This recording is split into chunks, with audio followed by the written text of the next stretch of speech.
სტუდიაში გავაგრძელებთ საუბარს ისევ ბიზნესთან ერთად საქმიანად ვიმსჯელებთ რა ალტერნატივა შეიძლება არსებობდეს პლასტიკის ბოთლების სრული აკრძალვის წინააღმდეგ და როგორ შეიძლება გარემოს დაცვის და ბიზნესის ინტერესები ისე დაბალანსდეს რომ რიგით მოქალაქესაც გაძვირების ტვირთი მნიშვნელოვნად არ დააწვეს ჯიბეზე რა მოლოდინებს ქმნის ირაკლი კობახიძის შერბილებული ტონი ნინო მამისაშვილი გივი კალანდაძე და ნიკოლოზ ხუნძაკიშვილი მიერთდებიან სტუდიაში მოგესალმებით და ძალიან დიდი მადლობა თქვენი დროისთვის. Ai am მოლოდინებით მინდა დავიწყოთ და ბატონო გივი, აი რა დასკვნა გამოიტანეთ, ესე ვთქვათ, რისთვის შეიძლება იყოს მზად მთავრობა მას შემდეგ, რაც იმედია დაინახა, ვთქვათ, რამდენად რთული პროცესი შეიძლება იყოს ამ რადიკალური ნაბიჯის გადადგმა, რომ სრულად აიკრძალოს, ესე ვთქვათ, პლასტიკის ბოთლები.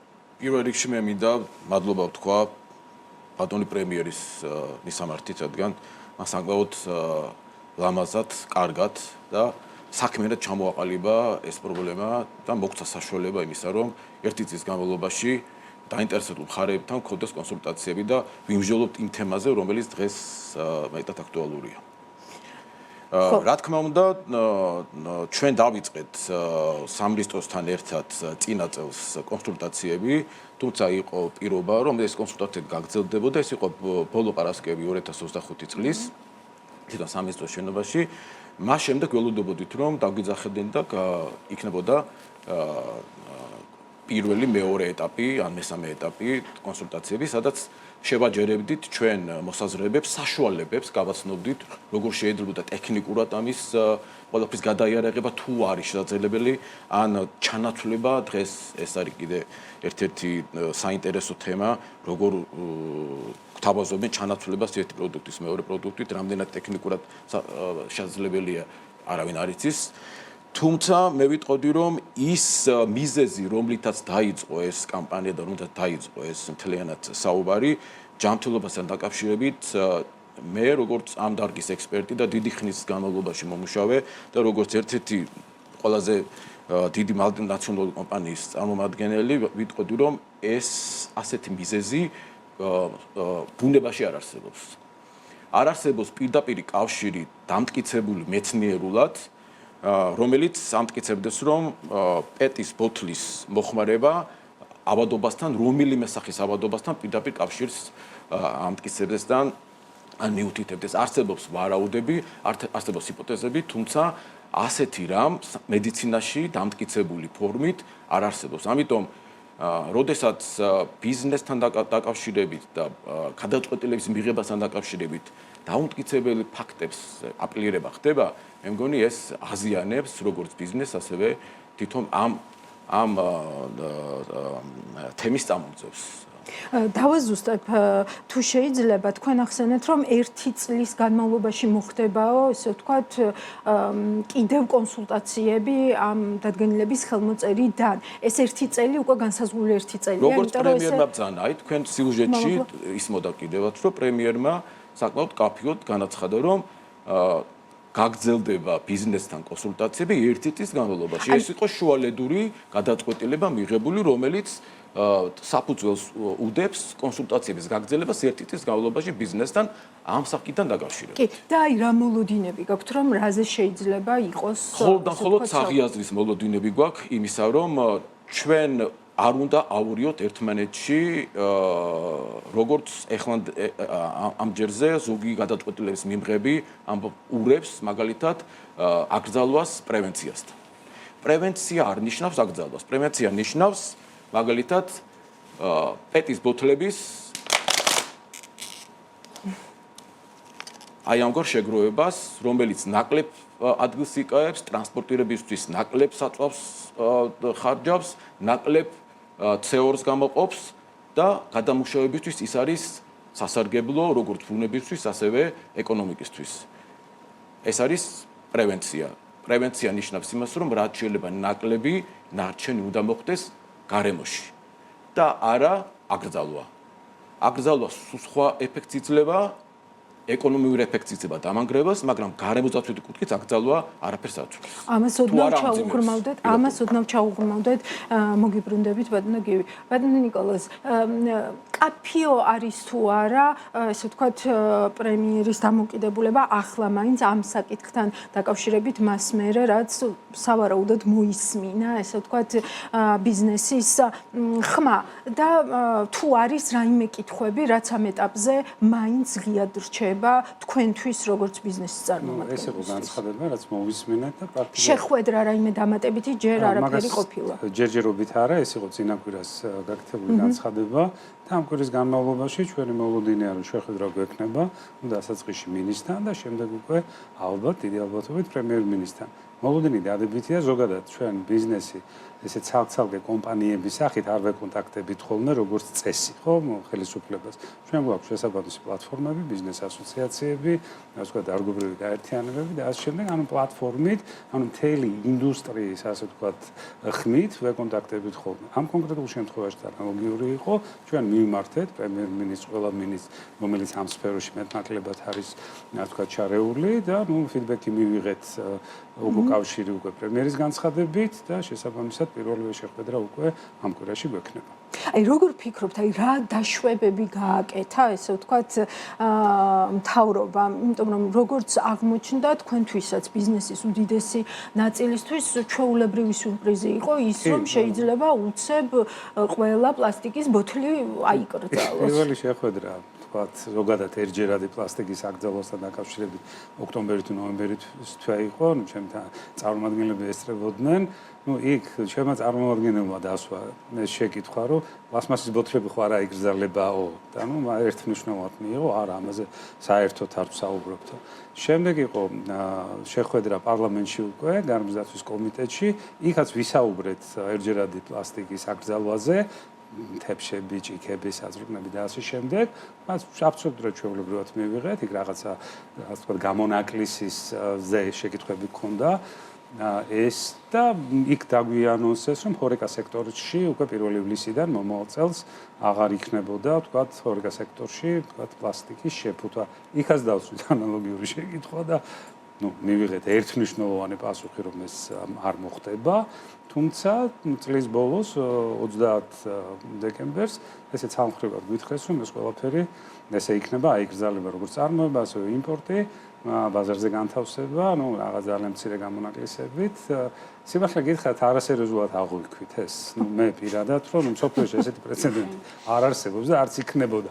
თუმცა მიუხედავად ამისა, ერთი თვის შემდეგ ჩვენ მთელი ინდუსტრიის, ასე ვთქვათ, სახელით კიდევ ერთხელ მივმართეთ, რომ ესეთი რაღაცის გაკეთება არ შეიძლება და ნუ წინა კვირას, ნუ როგორც სიურპრიზად, ესე მივიღეთ, რომ პლასტიკის აკრძალვა უნდა მოხდეს, თქვათ, ჩვენს ინდუსტრიაში. თუმცა აქ მინდა რომ დავამატო აუცილებლად, რომ ეს შესაძლებელია მხოლოდ ლუდის ინდუსტრიაში. პლასტიკის აკრძალვა, პლასტიკის ბოთლებში და ეს ჩემი მიზანიც არის, რომ ლუდის ინდუსტრიაში პლასმასის ბოთლი არ იყოს. თუმცა ეს არანაირად არ ეხება არაალკოჰოლურ სასმელებს, ხო, წყლებს, მინერალურ წყლებს და გამაგრილებელ სასმელებს, გაზიანს. ლუდის ინდუსტრიაში შესაძლებელია, თუმცა გონებრივ ვადაში და ეტაპობრივად და ეს მიიღწევა იმ შემთხვევაში, თუ ჩვენ კარგ გეგმას და თანამშრომლობის, ასე ვთქვათ, კარგ ფორმატს შევქმნით ხელისუფლებასთან დაახლოებით 5 წლის განმავლობაში. ანუ რეალურად ეს ერთწლიანი ლუდის ინდუსტრიაში მხოლოდ. ხო, მხოლოდ ლუდის ინდუსტრიაში ზუსტად აქედან გამომდინარე არის, ანუ ეს ერთწლიანი, ესე ვთქვათ, პერიოდი ამ კონსულტაციებისთვის როგორ ფიქრობთ, ანუ საკმარისი პერიოდი შეიძლება იყოს და აი ვთქვათ, აი კომპრომისს სად ხედავთ? როგორ არის, იცი სტატისტიკა და მათემატიკა არის ძალიან კარგი მეცნიერება, მე თვითონ მათემატიკოსი ვარ. უნივერსიტეტის მეხმართა დამთავრებული, შესაბამისად ციფრები საუბრობენ ამაზე. თუ გვიღირს მაგალითად ის უარყოფითი ციფრების თვალსაზრისით ეფექტი, რასაც მივიღებთ ამის საპირწონეთ, კი ბატონო, მაგრამ იმდენად უარყოფითია ეს შედეგი, რომელიც აუცილებლად დადგება იმ შემთხვევაში, თუ ამ ფორმით განვახორციელებთ, მაშინ არ მგონია, რომ ვინმე მიიღოს ეს გადაწყვეტილება. აქედან გამომდინარე, მე მგონია, რომ მაინც ეს მომზადებელი გადაწყვეტილება იყო, რაღაცები არასწორად იყო გაგებული იმ, ასე ვთქვათ, კვლევიდან, რაც მსოფლიო ბანკმა დააფინანსა და რომელსაც ესეთ სახელი აქვს გავა ლურჯოთ შავი ზღვა, იქ მშვენიერი დასკვნა-წერია, მოკლეს საშუალო და გრძელვადიანში რა უნდა გავაკეთოთ. აბსოლუტურად არ იყო გათვალისწინებული. მე მოვიქო, იქაც არაფერი არ იყო. კი, ვითხოვ, რომ აი ეს დასკვნა ავიღოთ და იმას გავუყვეთ ერთ-ერთზე. იქ არის 1-დან 10 წლამდე გაწერილი. მოკლე საშუალო და გრძელვადიან პერიოდში რა არის გასაკეთებელი. უღრმესი მადლობა, მოგიბრუნდებით გავლენაზე მაინც მინდა რომ ესე ვთქვათ ეს სურათი მკაფიოდ შევქმნათ შესავლისთვის. ნინო, თქვენი დამოკიდებულებებიც მინდა ვიცოდე და მოლოდინები და სად ხედავთ აი ამ კომპრომისის შესაძლებლობებს და ვთქვათ რა იქნება თქვენი მთავარი სათქმელი თუ თქვენს გაქვთ მოლოდინი რომ ვთქვათ პრემიერის განცხადების შემდეგ მაინც რაღაც რეგულარული სახე მიეცემა ამ საკითხის ამშელობას. პირველ რიგში მინდა მადლობა მოგიხადოთ საკითხით დაინტერესებისთვის. ძალიან პოზიტიურად უყურებთ პრემიერის განცხადებას. რაღაც საფუძველი შეიქმნა შემდგომი კონსულტაციებისთვის. ვფიქრობთ, რომ წესით უნდა გადაიხედოს ჩვენი მოლოდინი ასეთი არის. რაც შეეხება თვითონ რას გამოიწვევს რეგულაცია, ამაზე ძალიან ბევრი ვისაუბრეთ აქამდეც. ეს გამოიწვევს რაღაც ფასების ზრდას. ვფიქრობთ, რომ მნიშვნელოვნად შეამცირებს ეკონომიკურ აქტივობას, მნიშვნელოვნად შეამცირებს მოცულობებს, რასაც ჩვენ ახლა დღეს ვყიდით.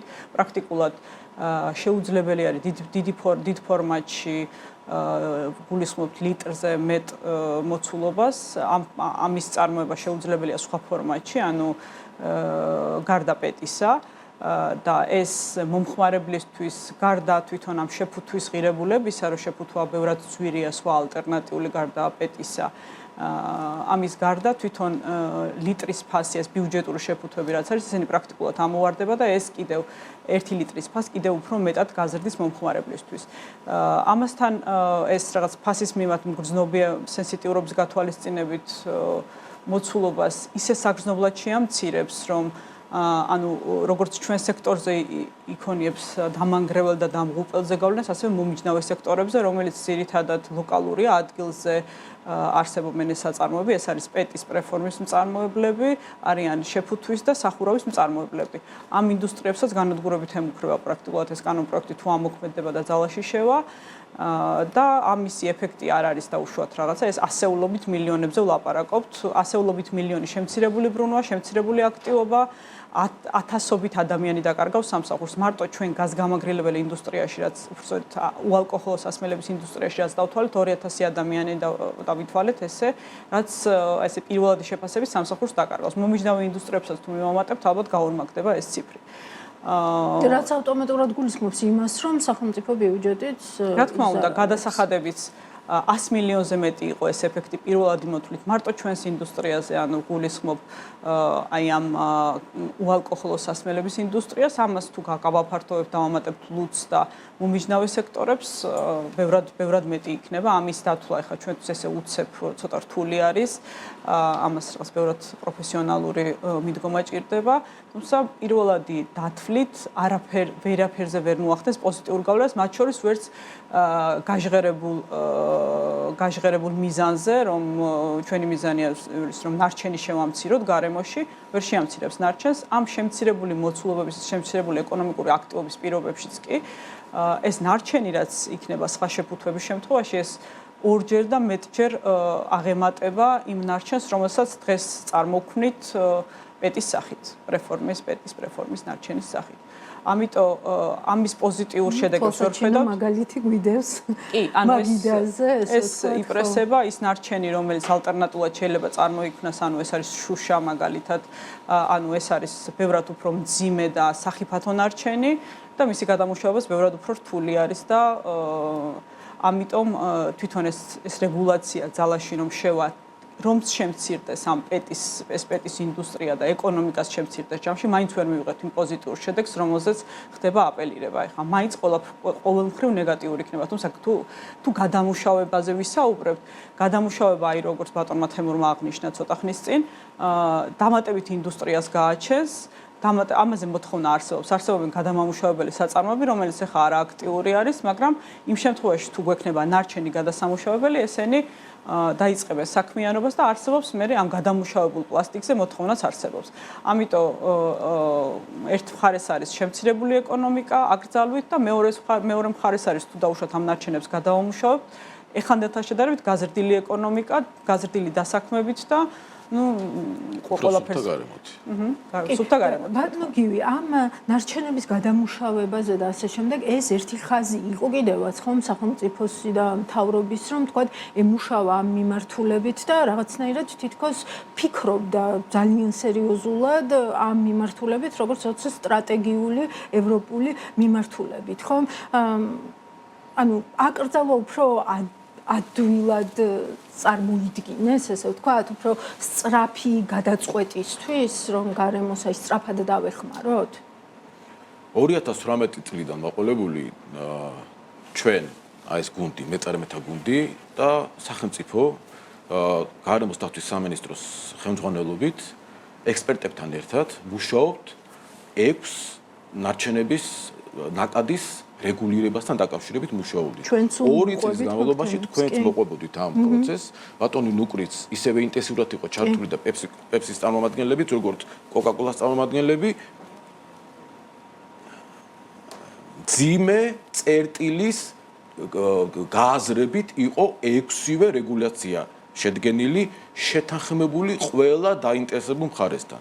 ეს რეგულაციები ეფუძნებოდა საუკეთესო გამოცდილებას, შვედეთში მიღებულ გამოცდილებას, საბრერძნეთში მიღებულ გამოცდილებას, ავსტრალიაში მიღებულ გამოცდილებას, ნორვეგიაში მიღებულ გამოცდილებას და კიდე სხვა ქვეყნებში მიღებულ გამოცდილებას. გამოცდილებას ასევე სგავს საქართველოს სგავს ქვეყნებში, იმიტომ რომ არ გვინდოდა ჩვენ copy paste-ით გაგვეკეთებინა ამ რეგულაციების შემუშავება და მიღება, დამტკიცება.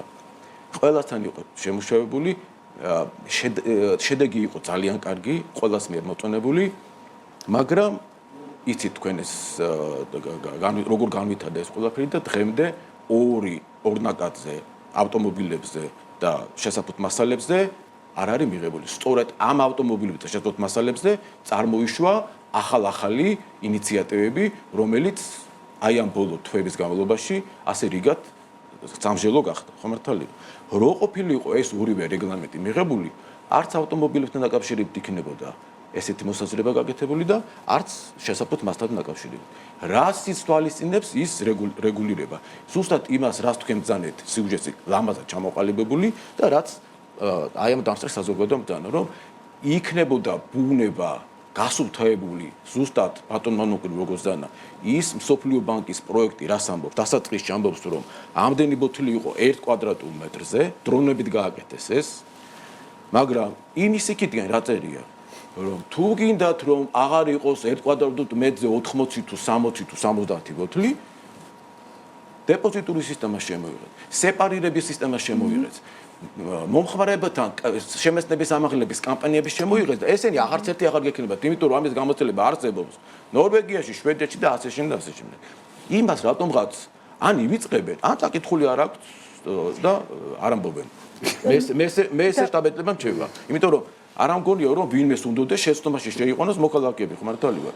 ამიტომ მე მგონი კარგია შემოთავაზება, რომ მოდი დავჯდეთ სულ ყველა ერთად ის დალოცვილი სოფლიო ბანკის ის რა ქვია ძალიან კარგად შედგენილი პროექტი რეკომენდაციები დავიდოთ რაც რეალურად იმუშავებს როგორც რია გავიაროთ ნაბით როგორ შეიძლება თუმცა ის როგორც რო გადავთაგნოთ საკანონმდებლო იმითი რა ქვია ტერმინებით ყველაფერი უკვე ასახულია იმ რეგლამენტში რომელსაც ხელია მოსაწერი მარტო პრემიერის მიერ რატომღაც ეს რეგლამენტი წაიღეს პარლამენტში პარლამენტში არც კანონის მიხედვით არ ევალება პარლამენტს ტექნიკური რეგლამენტების განხილვა.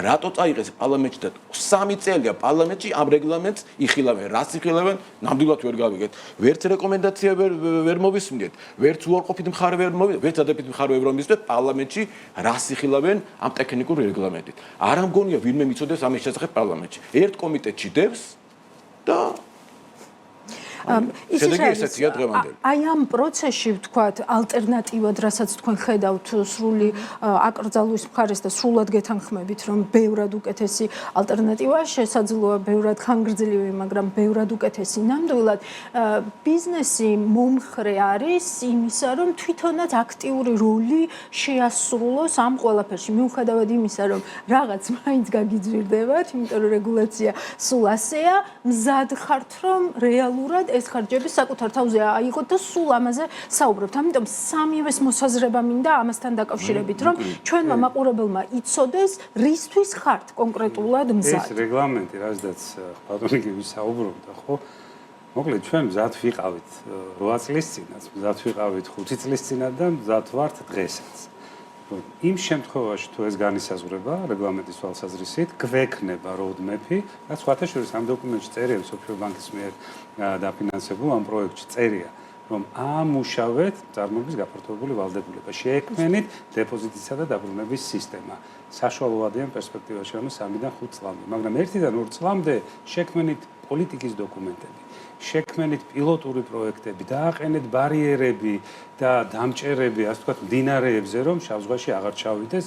ხა 80-ჯერ მეტი ასე ტექნიკურად დაბინძურება 1 კვადრატულ მეტრზე პლასმასის ბოთლით, ანუ 4 ბოთლია ჩვენთან და ევროპაში 0.5 ბოთლია, ანუ იქ მუშაობს და ჩვენ შეგვიძლია ეს ყველაფერი 80-ჯერ შევამციროთ. და ძალიან მარტივად კეთდება, მართლა მარტივად კეთდება. ეს რომ დაგვეწყო 2016-2018-ში დღეს უკვე ეს თემა საერთოდ აღარ იქნებოდა დღის წესრიგში და გვექნებოდა ახალი ინდუსტრიები, გადამამუშავებელი ინდუსტრიები გვაქვს. დაახლოებით 50,000 ტონის გადამუშავების შესაძლებლობა გვაქვს, მაგრამ რაც არა გვაქვს სეპარირებული შეგროვების შესაძლებლობა. როდესაც ჩვენ ამას შევაგროვებთ, ის 50,000 ტონიანი, ასე ვთქვათ, შესაძლებლობის capacity, ასე ვთქვათ, წარმოება მომენტალურად ამუშავდება. უმარტივესია. მეც ასევე ვიზიარებ იმ აზრს, რომ ეს, შორსა ვარ იმ აზრისგან, რომ მიზანმიმართულად, ასე ვთქვათ, არასწორი ინფორმაცია მიაწოდეს გადაწყვეტილების მიღებას, მაგრამ შეიძლება ის, ვინც ეს გადაწყვეტილება მოამზადა, ვერ გაიაზრა, რას აკეთებდა და შეიძლება ეს დოკუმენტი ბოლომდე ვერც გაიგო. ალბათ, იმიტომ რომ ესეთი გაუაზრებელი, ასე ვთქვათ, წინადადება არ მგონია რომელიმე, ასე ვთქვათ, ექსპერტს დაედო. ექსპერტებმა რაც დადეს წინვალე რეკომენდაციები და ჩვენი შეთავაზებაც, როდესაც გვექნება შეხვედრები, ხო, თქვათ ხელისუფლებასთან არის ავიღოთ ეს დოკუმენტი და ერთ-ერთზე გავყვეთ მის რეკომენდაციებს.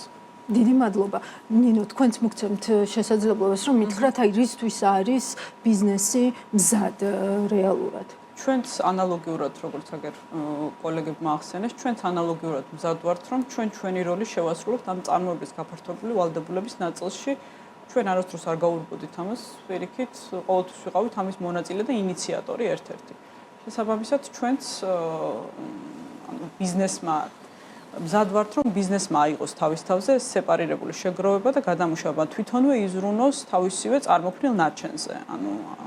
ხო, რაც ძალიან სერიოზული გამარტივება არის პროცესის და ასევე ხარჯის დაზოგვაც არის ძალიან სერიოზული სახელმწიფოსთვის და გადასახადის გადამხდების. ერთი პატარა განმარტების თვალსაზრისით, როდესაც მოსახლეობას გვიყურებს, რა თქმა უნდა, ეს წარმოების გაფართოებული ვალდებულება არის ჩვენს მიერ წარმოებული პროდუქციიდან მიღებული შესაფუთი ნარჩენი. ანუ თქვენ როგორც მომხმარებელმა შეიძინეთ ჩვენი ლიმონადი თუ წყალი, მოიხმარეთ და იმ პლასტმასის ბოთლზე მე ვარ მწარმოებელი, პასუხისმგებელი, რომ სისტემა შევქმნა, რომ ამოვიღოთ. ჩვენ რასაც წარმოქმნით მაგალითად საწარმოო პროცესის განმავლობაში, ყველა კომპანია, აბსოლუტურად ყველა კომპანია ამას ვასეპარირებთ. ერთი ცალი პლასმასის ბოთლი არ ვარდება მუნიციპალურ ურნაში ჩვენს მიერ, თქვათ, წარმოების პროცესიდან მიღებულ, ასე ვთქვათ, ნარჩენებში. ამას ვასეპარირებთ და ეს არის ეკონომიკურად მომგებიანი, მოდის ლიცენზირებული კომპანია მიაქვს. ყველგან ესეა, რადახტარში ესეა, ეხეში ესეა, თქვათ, კოკა-კოლაში ესეა, პეპსში, ყველგან მასია. რაც შეეხება იმას, რომ მოსახლეობის პასუხისმგებლობაც მნიშვნელოვანია. აქ არის უკვე სეპარირების ნაწილი, რომელიც ისე არ უნდა იყოს, როგორც ჭავჭავაძეზე. პროდუქციიდან მიღებული შესაფუთი ნარჩენი და ჩვენ ამის გამკეთებლები ვარ და თვითონ წარმოების გაფართოებული ვალდებულების ფილოსოფიაც სწორედ მაგაშია, რომ ჩვენ როგორც მწარმოებლებმა ეს ვალდებულება უნდა ავიღოთ, შევქმნათ სისტემა და ამ სისტემის საშუალებით ამოვიღოთ გარემოდან. და ამაზე როგორც ბატონმა გიმიმ თქვა, მუშაობა არის დაწყებული. დაწყებულია მუშაობა, კიდე ერთ დავამატებდი სიცხადისთვის შევიტანდი. წარმოების გაფართოებული ვალდებულების მომხიბლელი მხარე გახლავთ ის, რომ ეს პოლიტიკური ინსტრუმენტი საკმაოდ კაფიოდ ანაწილებს ვალდებულებას და მოვალეობებს, როდესაც საკითხი ეხება პროდუქციიდან მიღებულ ნარჩენებს. პასუხისმგებლობის წარმოებლები ვალდებულები არიან ინფრასტრუქტურის შექმნაში, ვალდებულები არიან ტრანსპორტირებაში და რეციკლირებაში და და კაცმა რო თქვას ცირკულარული ეკონომიკის საფუძვლების შექმნაში. სახელმწიფო ვალდებულია ეფექტური პოლიტიკის სტრატეგიის დამტკიცებაში და შემდგომში მის აღსრულებაში, ზედამხედველობაში. და მომხმარებელი მოსახლეობა ვალდებულია აი ამ იმაში ციკლში ჩაერთოს ოღონდ ამაღლებული შემეცნებით. ესეც უკვე ერთობლივად სახელმწიფო და მწარმოებლების უნდავენ მომხმარებლის და საზოგადოების შემეცნების ამაღლების კამპანიების წარმოებაში. ეს არის ძალიან იოლი, როდესაც ამას საუბრობთ, მაგრამ ძალიან დიდ ხარჯებთან დაკავშირებული, სადაც წარმოებელი ვერასოდეს ვერ მოიგებს, აქედან აიმე კომერციული ინტერესი არ ექნება. მაგრამ ინტერესია ის, რომ თავის მიერ გამოშვებული საქონლიდან მიღებული ნარჩენი იყოს მართული ისე, როგორც მართულია ევროკავშირის ქვეყნების და სტანდარტულად. აი ამაზეა საუბარი. დამატებით, რასაც სახელმწიფო დღეს ხარჯავს, თქვათ 300 მილიონს რო ხარჯავს ნარჩენების მართვაში, 300 და მეტი მილიონი შეუვა სახელმწიფოს ბიუჯეტში და მოსახლეობას შეუვა კიდე თანხები, თუ ეს რეგლამენტი იღება მიღებული, ოღონდ როგორც წესი და რიგია. იქ უნდა იყოს ისეთი დებულებები, რომლებიც საშუალებას გვაძლევენ ჩვენ, რომ მართლა ვიზრუნოთ ჩვენი გადაწყვეტილებით, მაგრამ სახელმწიფოს ჰქონდეს ძალიან მკაცრი ზომები, მისაღები, აღსრულების მექანიზმი და ბერკეტები, რომ ვინმე თუ არასრულებს დაკისრებულ ვალდებულებას, მოიკოჭლებს ან გაურბის, ის იყოს საკმაოდ ეფექტურად დაჟილი და მითითებული ამისთვის. აი ეს არის ძალიან მარტივი საინტერესო, ყველასთვის საინტერესოა. გარემო იგებს, საზოგადოება იღებს და ჩვენ ვასრულებთ ჩვენ მოვალეობას, რაც შეიძლება მეტი ამოვიღოთ გარემოდან ნარჩენი. სახელმწიფოც იგებს. და სახელმწიფო იგებს, ყველაზე მეტად სახელმწიფო და საზოგადოება იგებს, ყველაზე მეტად. მე როგორც შთაბეჭდილება მრჩება ახლა ამ ერთი წლის ასე ვთქვათ სამუშაო თქვენის მხრიდან მაინც იქნება აკრძალვიდან მთლიანად ფოკუსის გადატანა ისევ იქ, სადაც ეს ფოკუსი თავიდანვე იყო, ანუ ამ ნარჩენების მართვა, სეპარირების სისტემა და ასე შემდეგ. სწორად გავიგე, ხო? ამიტომ მინდა რომ ახლა შეჯამების სახით, აი მოვისმინოთ თქვენი მთავარი გზავნილი, რაზე ღირს რომ კანონმდებლები, მარეგულირებლები აღმასრულებლები დაფიქრდნენ სანამ შედგება, ესე ვთქვათ, ის შეხვედრები, რომელი შეხვედრების იმედიც პირველი რაც ავიღეთ ასოცირების ხელშეკრულებით ვალდებულებად, წარმოების გაფართოებული ვალდებულების ამოქმედება და მეორე ამ დოკუმენტში რაც დაიწერა მსოფლიო ბანკის მიერ დაფინანსებულ დოკუმენტში, ხო, დავალურჯოთ შავი ზღვა მის დასკვნაში რა ეტაპები წერია, მოკლედ საშუალო და გრძელვადიანი, ეს შევასრულოთ. That's it. გზამკვლევიც კი გაქვთ, ასე ხედავდით ყოველ შემთხვევაში პროცესს, სანამ უცებ სურპრიზად არ გამოცხადდებოდა, რომ ახლა პლასტიკის ბოთლები იკრძალება. ეხლა აი დავამატებ ამ ესეთი რეგულაციების შეიძლება ძალაში არ შევიდეს და ძალიან დიდი იმედი გვაქვს, რომ ანუ ალტერნატიულ გადაწყვეტაზე შევთანხმდებით, თუმცა სუდი რაც არის, ანუ ჩვენ ძალიან ბევრ კომპანიას ამ სექტორში, სხვა სექტორებში გვყავს არარეზიდენტი ინვესტორები, რომლებსაც რა თქმა უნდა საქართველოს ნაკლებად რეგულირებული ქვეყანა და მოლოდინი რომ რეგულაციები გამკაცრდება აქვს, თუმცა მოლოდინი აქვს რომ ეს მოხდება ისე როგორც ჩვენზე მეტად განვითარებულ ქვეყნებში არის რა. მოლოდინი იმისი რომ დაუშვათ დღეს ინვესტიციას შადებს და ხვალე ეს ინვესტიცია გაუნულდება, ამის მოლოდინი არ აქვს და ეს ძალიან ცუდ ფონს აჩენს მომავალი ინვესტიციების მოზიდვის მხრივ. ანუ ის ინვესტორი, რომელიც დღეს ამ სექტორში დაუშვათ ესეთ სიურპრიზს მიიღებს, ხო, ხვალე სხვა სექტორში შესulis ეშინია. შემდგომ მე ესენი ერთმანეთში კომუნიცირებენ, კონტაქტები აქვთ, ანუ საინვესტიციო გარემოზე ჩვენი აზრით ძალიან ცუდად მოქმედებს. მე ვიცი როგორ პატარა ინფორმაციაზეც, პატარა ეს ნეგატიური ინფორმაციაზეც როგორ სენსიტიურად მოქმედებენ ადამიანები, რომლებიც ეს მჭიდრო კავშირი ბაზართან არ აქვს. ამიტომ აი ესეც აღსანიშნავია და ესეც უნდა გავითვალისწინოთ, სანამ ესეთი რეგულაციები გაჟღერდება და ძალაში შევა, იმიტომ რომ პრაქტიკულად ახლა ძალაში შესულია და თუ არაფერი არ შეიცვლება, ფაქტიურად და ერთი წელი კონსულტაციებში ვიქნები და ამასობაში სულად არ გადაიხედება, ისე აიკრძალება პირველი თებერვლიდან, რომ მოხედვასაც ვერ მოვასწრებთ ვერაფრის გაკეთებას. ამ პერიოდს მადლობა ნინო ამ აქცენტისთვის, თუმცა არა მხოლოდ საერთაშორისო ინვესტორებისთვის, ალბათ ადგილობრივი ინვესტორებისთვისაც ძალიან რთული არის უცებ დადგე იმის წინაშე, რომ მთელი საწარმოო ხაზები ახლა უნდა შეცვალო, ანუ საიდანღაც უნდა იშოვო ეს ფული, ანუ პრაქტიკულად რაღაც ცაიტნოტურ ვითარებაში დგებით ბიზნესი გაგრძელდეს თუ არ გაგრძელდეს. ეს იყო ჩემი აქცენტი, როდესაც თქვი, რომ ეს გაურკვევლობა თავისი არსით განვითარებისთვის ცუდია და მით უმეტეს ცუდია სწრაფი რაღაც ტექნოლოგიური განვითარებისთვის, რისი იმედიც თქვათ თუნდაც გავალურჯოთ შავი ზღვა ამ დოკუმენტმა თავის დროზე მოგცეთ. ბატონო გივი, შეგაჯამებინებთ. მე ესე ვფიქრობ, რომ პრემიერ-მინისტრის განცხადების შემდეგ ძალიან დიდი სივრცე მოგცა პრემიერ-მინისტრის განცხადება იმისა, რომ ვიმუშაოთ იმ დაინტერესებულ მხარეებთან ერთად, რომლებიც შემდგომში დაგვეხმარებიან სწორი გადაწყვეტილების მიღებაში. ძალიან დიდი მადლობა მინდა ვთქვა ჩემი კოლეგების მიმართ, რომ ისინი თქვენ არიცით რა მუშაობა მიდიოდა, სანამდე ხა მაგალითად დღეს მოვიდოდით, ან მაგალითად სანამდე ჩვენ წერილს დავწერდით, ან მაგალითად სანამდე რაიმე კონკრეტულ შეთავაზებას შევადგენდით. ბიზნეს თემის შიგნით ამბობ. ბიზნეს თემის შიგნით. ღამეები არ გვეცინა. ჯგუფები იყო შექმნილი, დღესაც არ ჯგუფები შექმნილი, ზოგს რა მოაფიქრდებოდა, რა გახსენდებოდა, მე უზიარებდით ერთმანეთს, შეხვდებოდით, მე ისა გადავიფიქრებდით ამას, ეს ჯობია, სტრატეგიას ახავდით. ეს იყო საინტერესო, თუმცა ძალიან დაძაბული მუშაობა, რომელიც დაფუძნებული იყო გამოცდილებაზე, ექსპერტიზაზე და სასიკეთოდ იყო სამომავლოდ გათვლილი ეს ყველაფერი.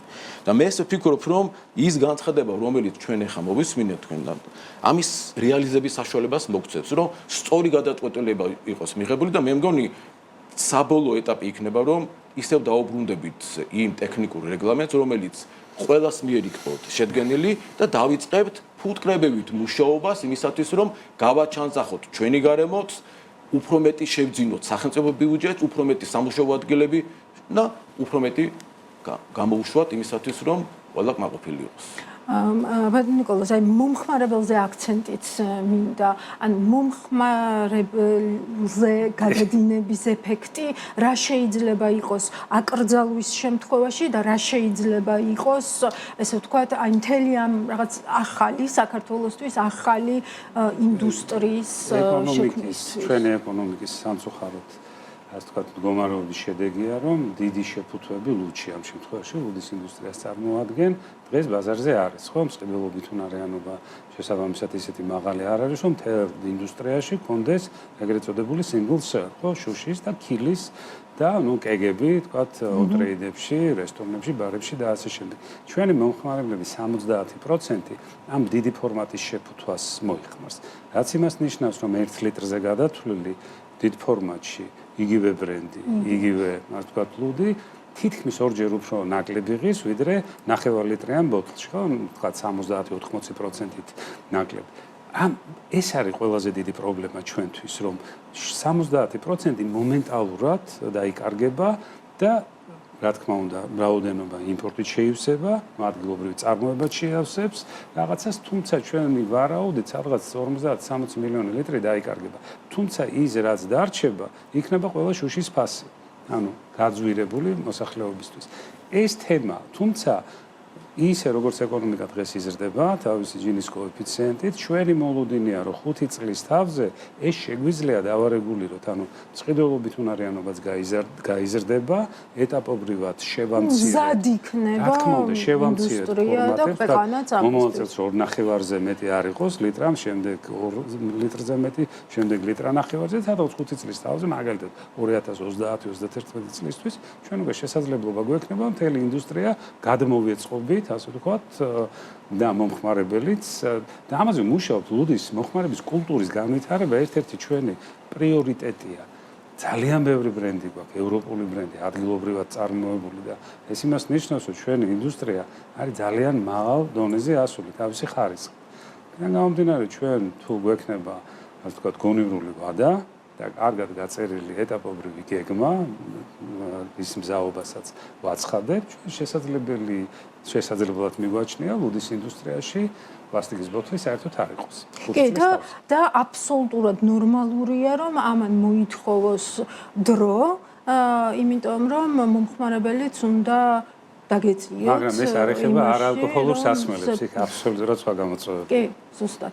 ძალიან დიდი მადლობა რომ იყავით ჩემთან ერთად და მადლობა ამ საინტერესო და რაც თავარია გასაგები მსჯელობისთვის, ჩვენი მაყურებლისთვის. თქვენ უსმენდით ნინო მამისაშვილს, გივი კალანდაძეს და ნიკოლოზ ხუნძაკიშვილს. კიდევ ერთხელ დიდი მადლობა მათ.